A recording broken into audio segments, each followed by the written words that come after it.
Assalamualaikum warahmatullahi wabarakatuh. Bertemu lagi dengan saya Fahmi Firdaus, NRP 10. Pada pertemuan kali ini saya akan menjelaskan mengenai application structure.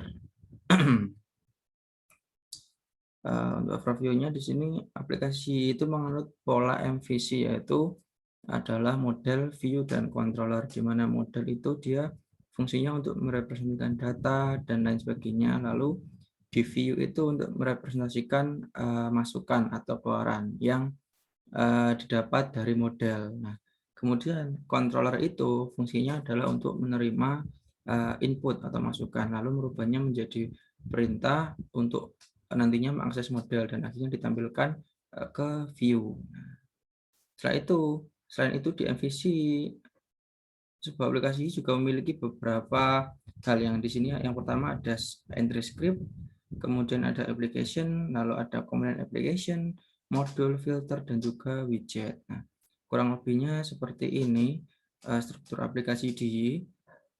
Jadi dimulai dari entry script, kemudian masuk application, di application nanti ada modul. Nah, di modul nanti baru masuk ke controller. Nah, di situ ada filter, lalu nanti setelah ada filter baru masuk ke model atau ke view seperti itu. Dan seterusnya ya, sesuai alur yang ada pada urutan di sini. Selanjutnya di sini ada entry script. Nah, jadi entry script merupakan mata rantai pertama atau file pertama yang akan dieksekusi setiap kali Y itu dibuka. Jadi harus melewati entry script.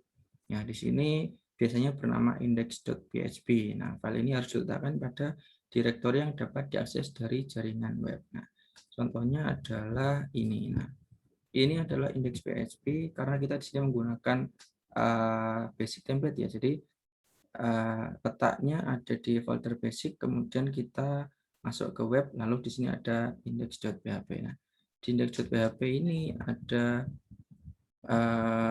banyak script ya. Di sini fungsinya adalah ada yang mendefinisikan konstanta global, ya, ada yang mendefine ini konstanta global, kemudian ada yang meregister komposer. Nah, beberapa komposer ada, lalu ada yang mendefinisikan kelas Y, lalu ada memuat konfigurasi dan juga lain sebagainya. Nah, ini juga pada indeks ini juga dia memanggil fungsi Y base application run. Nah, di application run ini fungsinya adalah untuk memproses permintaan atau input yang pertama kali dimasukkan seperti itu. Selanjutnya, ini adalah tadi contoh script untuk aplikasi web. Nah, ini ya. Selanjutnya di sini ada application. Nah, apa itu application? Application adalah objek yang mengelola keseluruhan struktur dan siklus hidup dari aplikasi Y itu sendiri. Jadi setiap Y itu pasti memiliki sebuah objek yang disebut entry script. Nah, entry script ini dapat diakses melalui Y app. Nah, konfigurasinya biasanya default template-nya bernama web.php. Nah, ini adalah template-nya seperti itu. Kemudian file konfigurasi ini berisi properti, komponen, dan modul yang digunakan oleh aplikasi. Nah, kemudian di sini ada aplikasi properti. Nah, di aplikasi properti ini dapat diakses melalui app lalu nama properti. Banyak sekali ya propertinya. Kemudian di sini ada require property dari aplikasi Y, ada banyak sekali. Jadi ada application ID, lalu ada application base pair dan lain sebagainya. Nah, di sini adalah beberapa properti yang ada di Y, seperti Y base application name, application komponen, application modul, application default root dan lain sebagainya. Contohnya itu ada di sini sebentar. Saya akan mencoba mencarikan contoh. Nah, di sini contohnya adalah Y app name. Nah, ini adalah contoh application name. Nah, app name, Y base app name seperti ini. Y app name ini nanti dia akan muncul, kalau di Y itu akan muncul di bagian sini kalau tidak salah. Nah, di my application ini. Jadi ini adalah application name. Kita juga bisa menggantinya dengan cara kita tinggal menambahkan code baru di web.php ini.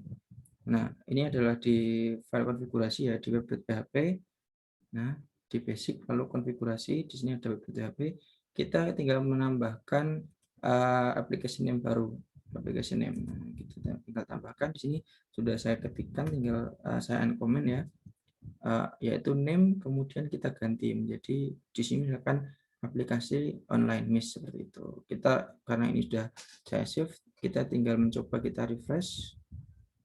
Nah, di sini akan berubah menjadi aplikasi online Miss seperti itu. Ini adalah contoh application name. Selanjutnya ada application komponen, application modul, dan application. Nah, ini salah satu yang sering dirubah yaitu application default root.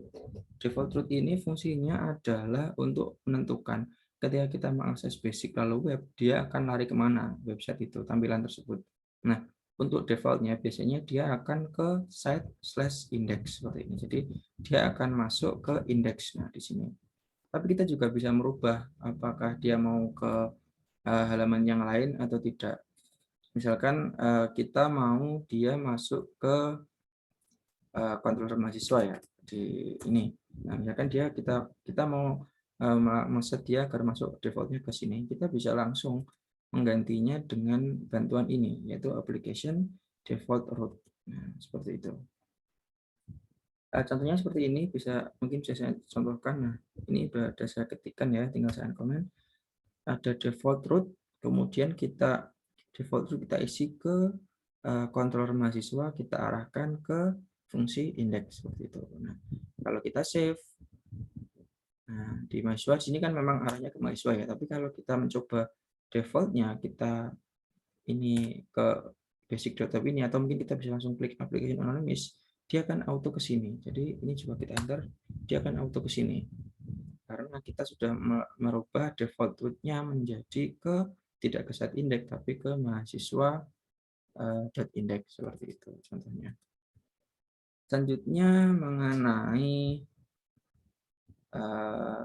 application property sudah, lalu kita masuk ke application component. Application komponen ini jadi sebuah aplikasi itu dibentuk dari beberapa komponen ya yang menyediakan layanan yang berbeda. Jadi contohnya adalah ada komponen URL Manager yang bertanggung jawab untuk root dan request, kemudian ada komponen DB yang menyediakan layanan untuk database dan sebagainya. Dan di sini ada contoh beberapa komponen yang merupakan komponen inti yang ada pada I2, ada komponen DB untuk mengelola database, ya. Lalu ada error handler untuk menangani error dan exception ya seperti biasa.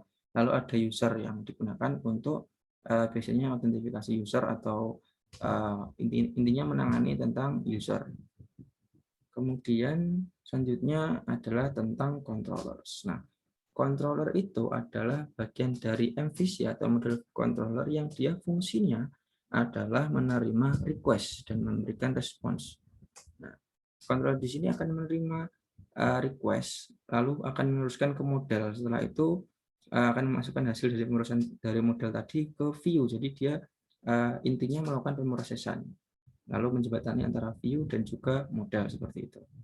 Nama file PHP dari sebuah controller mengikuti format controller ID controller.php. Sebagai contoh, file jenis controller merupakan file untuk controller dengan ID jurusan. Jadi misalnya di sini ada controller mahasiswa ini, ada mahasiswa controller, maka untuk mengakses mahasiswa controller ini kita tinggal mengetik di sini mahasiswa saja, tidak perlu mahasiswa controller seperti itu.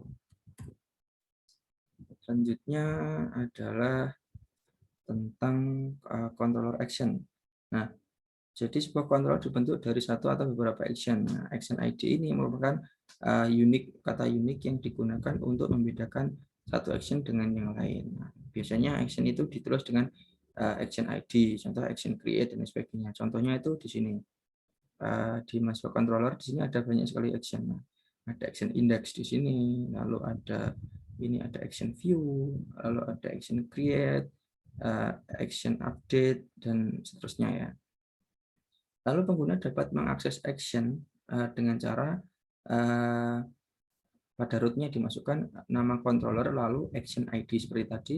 Mahasiswa di sini saya akan mengakses, misalkan di sini ada contohnya ada action action create ya, ada action create. Maka untuk mengakses action create kita hanya perlu mengetikkan create setelah nama controller. Jadi tinggal mahasiswa/create seperti itu. Nah, dia akan otomatis masuk ke halaman create seperti itu. Nah, selanjutnya di sini, nah ini maksudnya adalah secara default pada setiap controller dia akan mengakses fungsi atau action index terlebih dahulu seperti itu. Selanjutnya adalah controller best practice, maksudnya di sini adalah controller yang baik itu harus seperti apa. Controller yang baik itu harus dapat memanggil metode dari model atau dari komponen lain. Dia harus bisa mengakses permintaan seperti HTTP, header, cookies, request, dan lain sebagainya. Dan dapat menggunakan view sebagai response. Nah, lalu tidak memproses data atau request.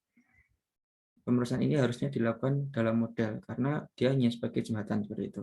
Dan seharusnya di kontrol itu tidak ada format HTML karena biasanya HTML itu hanya ada pada view. Jadi jika kita lihat di kontrol ini tidak ada file HTML, hanya code singkat untuk melakukan jembatan seperti itu. Selanjutnya di sini adalah tentang model. Nah, model itu adalah bagian dari arsitektur MVC yang digunakan untuk merepresentasikan data, aturan atau rule, dan beberapa logika. Nah, model di sini dapat dihubungkan dengan tabel atau tabel database seperti itu ya. Ada banyak. Jadi di model itu ada atribut label, kemudian ada validation rule dan lain sebagainya. Nah, di atribut itu merepresentasikan data yang ada dalam sebuah model. Jadi contohnya di sini kita ada model namanya model mahasiswa, tempatnya juga di setelah di app di basic ya, kita masuk ke model. Nah, ada banyak nih. Nah, ini adalah contohnya model mahasiswa. Jadi model mahasiswa ini dia merepresentasikan tabel mahasiswa yang ada pada database yang sudah kita hubungkan dengan project kita ini seperti itu. Lalu selanjutnya di sini atribut label. Atribut label ini ditampilkan pada form untuk setiap atributnya. Jadi jika dibuat sebuah model itu dibuat dengan key, maka semua field dalam tabel akan dibuatkan atribut label secara otomatis. Jadi karena kita membuat ini tadi generate mahasiswa label ini model mahasiswa ini menggunakan key, jadi otomatis labelnya di sini akan di-generate otomatis dari rules yang ada seperti itu. Kita tidak perlu membuatnya secara manual, tapi sebenarnya juga bisa, tapi tidak perlu karena kita punya tools yang namanya Gi yang sangat memudahkan kita sebagai developer Yi framework seperti itu. Selanjutnya adalah model best practice. Yang pertama ada model harus berisi atribut untuk merepresentasikan data, lalu berisi validation rule, berisi metode-metode untuk mengimplementasikan logika, lalu tidak mengakses request session atau environment yang lain secara langsung. Jadi harus masuk ke controller seperti itu.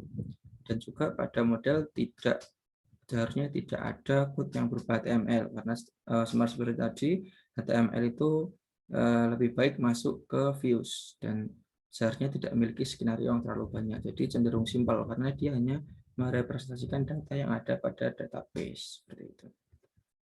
Selanjutnya adalah views.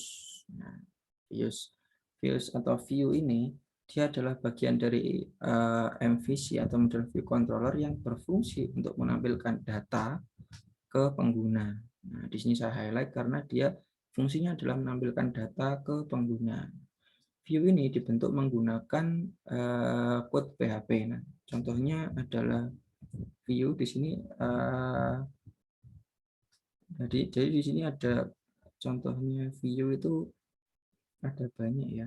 Ada di views ini kita misalkan kita buka ada di layout, main.php dan lain sebagainya. Jadi ada banyak contoh view. Nah, seperti ini juga view kan, ada footer, body HTML. Nah, dia menggunakan HTML sebagai code-nya karena dia menampilkan data ke pengguna. Jadi lebih baik menggunakan HTML karena bisa mempercantiknya dengan CSS dan sebagainya seperti itu. Tapi di sini dengan mempertimbangkan keamanan untuk menghindari cross-site scripting atau biasa disebut XSS, nah, kita harus menerapkan metode pemeriksaan untuk menampilkan data yang dimasukkan oleh pengguna. Selanjutnya di sini ada views 2. Nah, di sini sebuah views itu dapat di-render atau dipanggil oleh atau dari controller. Nah, dari controller tadi sebuah view dipanggil dengan salah satu metode berikut. Ada render parsial, ada render ayak, kemudian ada file dan sebagainya. Nah, beberapa view ini di-render dari sebuah controller yang sama harus diletakkan di dalam sebuah directory yang sama pula seperti itu. Selanjutnya di sini ada layout.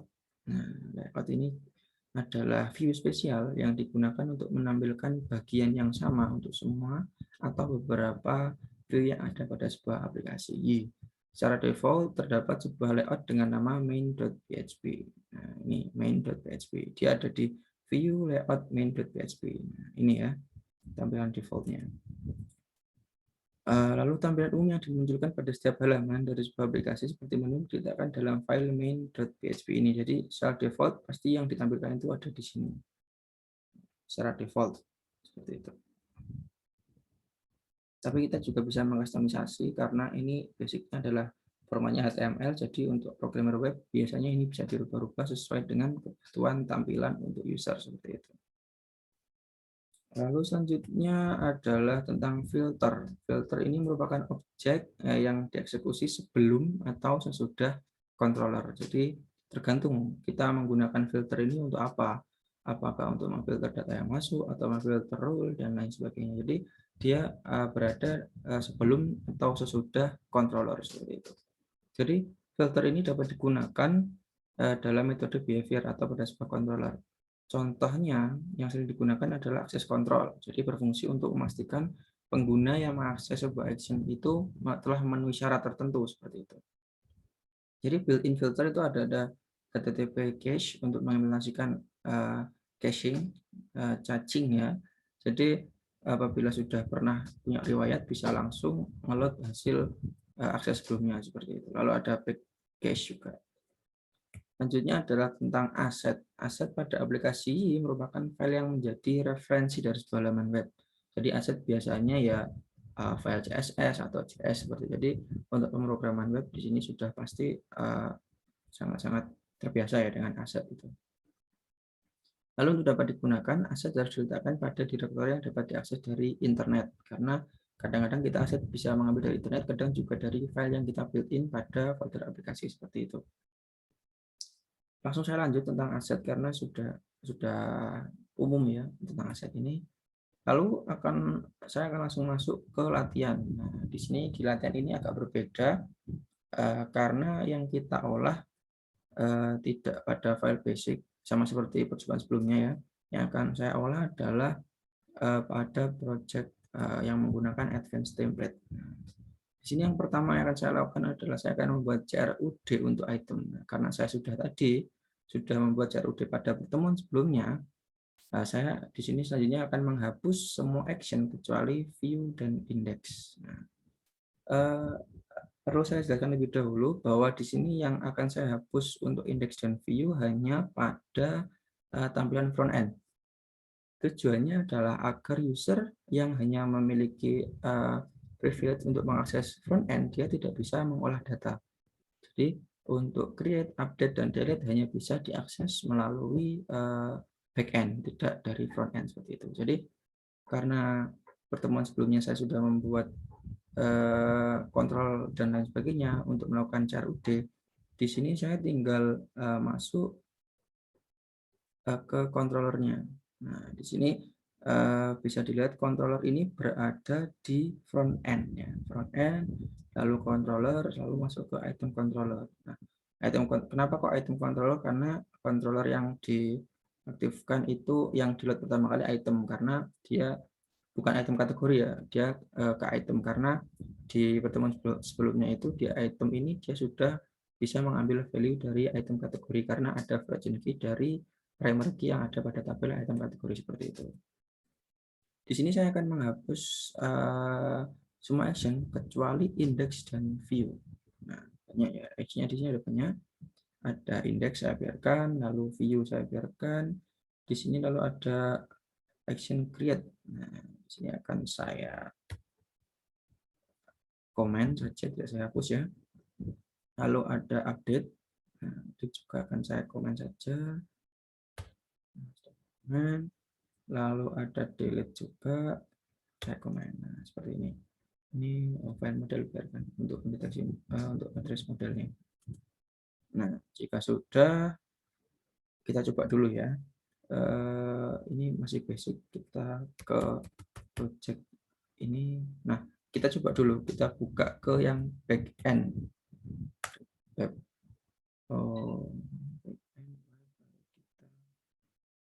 Masuk ke apa ya, item ya, item. Nah, di item dia masih bisa create, lihat. Nah, dia masih bisa create item, tapi di sini dalam saya garis bawahi di sini kita akses melalui backend. Nah, apabila kita coba akses dia melalui front end seperti ini, ketika kita enter, nah dia tidak akan bisa. Jadi, tapi untuk defaultnya untuk item dia bisa karena index action index masih ada dan action view juga masih ada seperti ini. Ini ya view, dia masih ada karena actionnya masih ada. Tetapi untuk delete dia akan gagal, akan error. Lalu untuk update juga sama karena sudah saya komen tadi atau sudah saya hapus ya, seperti itu.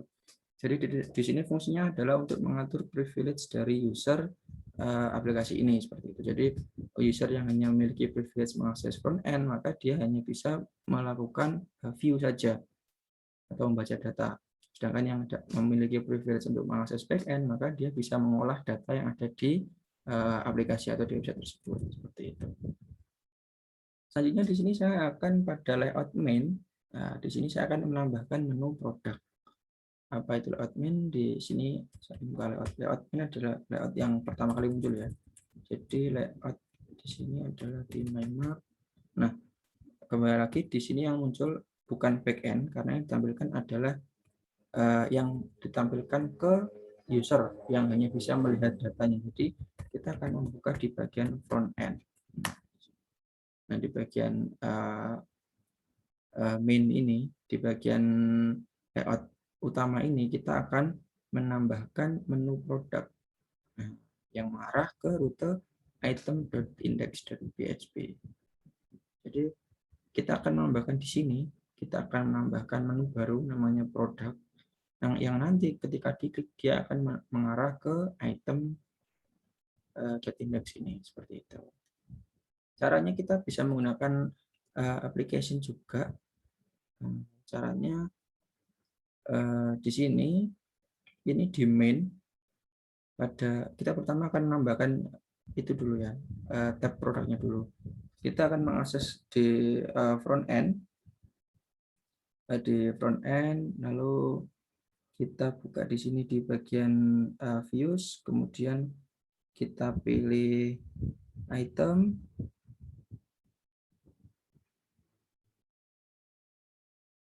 sebentar, lalu di bagian layout sini tidak item, di sini langsung di bagian layout sini ada main.php. Nah, di main ini untuk menambahkan tab kita hanya perlu menambahkan sini. Jadi sama seperti ini ada tab home, about, kontak dan lain sebagainya. Home, about, kontak dan sign up. Ini ya, sign up atau login sesuai dengan kondisinya seperti itu.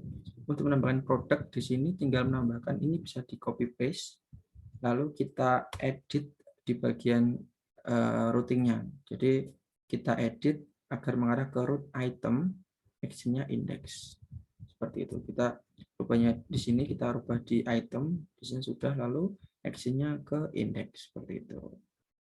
Setelah kita save, kita coba refresh. Nah, dia akan muncul tab baru yang namanya produk, yang ketika dia diklik, dia akan mengarah ke item/index ini. Jadi sama. Kita akan kembali. Nah, setelah itu kita akan mengkonfigurasi agar root item.index ini menjadi default root. Jadi ketika kita mengakses frontend.web saja, jadi tanpa ini ya, tanpa item.index, nah dia defaultnya tidak mengarah ke sini. Jadi dia akan secara default mengarah ke menu produk. Nah, secara default mengarah ke menu produk atau ke item/index. Nah, kita bisa menambahkan application-nya dengan default root seperti itu. Jadi sama seperti yang percobaan tadi sebelumnya pada basic, sama juga kita hanya perlu menambahkan default root di mainnya. Jadi sama, kita buka ke front end,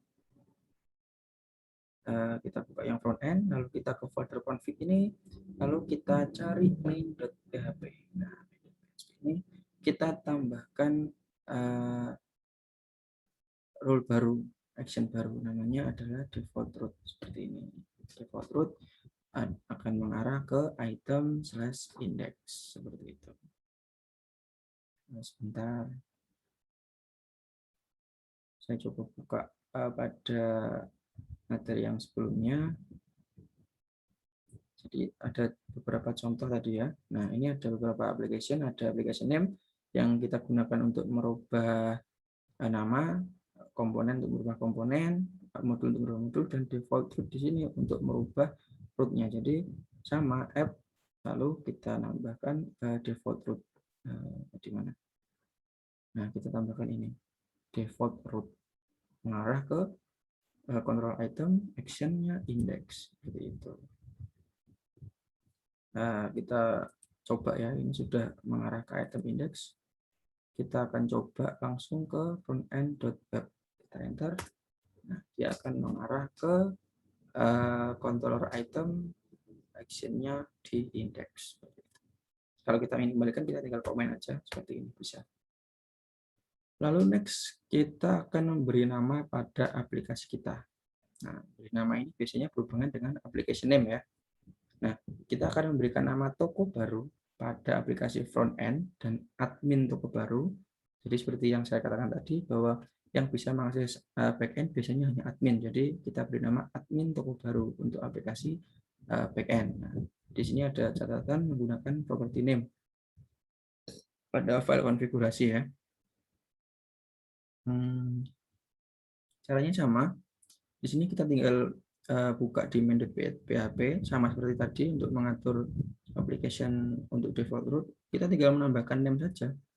Tinggal tambahkan name, lalu kita isikan toko baru karena ini untuk front end. Yang untuk back end sama, kita tinggal buka ke back end, ke folder config, lalu kita buka main.php juga.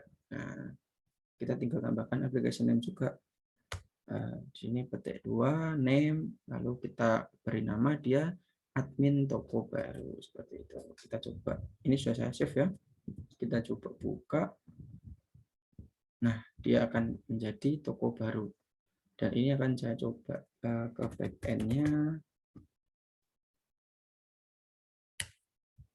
Nah, dia akan, oh maaf, kita akan merubah ke item. Di sini masih ke halaman ini karena default untuk backend belum kita atur, yang tadi kita atur hanya untuk front end saja. Jadi kita perlu mengarahkan dia ke menu item terlebih dahulu.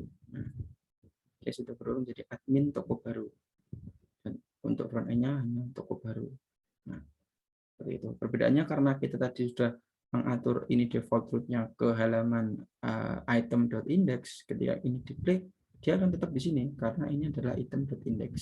Sedangkan untuk backend, karena belum kita atur, maka ketika dia klik home atau klik dashboard, dia akan kembali ke halaman login karena di backend masih ke tampilan default ketika kita mengenerate project key, yaitu ke halaman login atau ke halaman register biasanya, tapi ini ke halaman login seperti itu. Lalu selanjutnya di sini kita akan menampilkan property name sebagai awalan untuk titel dari semua halaman pada aplikasi. Jadi ini maksudnya di sini akan ada name-nya ini. Name ini akan muncul di semua project ID. Di sini akan ada name dari kita toko baru /item seperti itu. Kita coba. Nah, ini titel ini akan kita atur melalui tampilan view.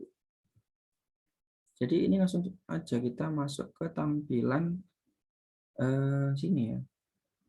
Kita masuk ke front end, lalu kita masuk ke view. Di item sini kita masuk ke index. Nah, di titel ini kan hanya items. Nah, kita tinggal rubah saja jadi toko baru, karena ini yang toko baru ya untuk front end-nya. Lalu kita strip items seperti ini. Nah, setelah itu kita save. Maka setelah kita save, dan kita reload, maka dia akan berubah menjadi toko baru /items. Dan untuk backend-nya tetap menjadi items. Nah, fungsinya ini kita rubah adalah untuk memudahkan user juga, karena biasanya user yang hanya memiliki privilege mengakses front end biasanya adalah user pengguna normal, jadi dia tidak tahu seluk-beluk tentang websitenya. Jadi kita akan memberitahukan bahwa ini masih bagian dari toko baru dan ini adalah item yang ada di toko baru itu. Nah, jadi sekian untuk praktikum saya mengenai application structure. Apabila ada kesalahan kata, saya mohon maaf. Terima kasih waktunya untuk menonton video dari saya. Saya akhiri. Wassalamualaikum warahmatullahi wabarakatuh.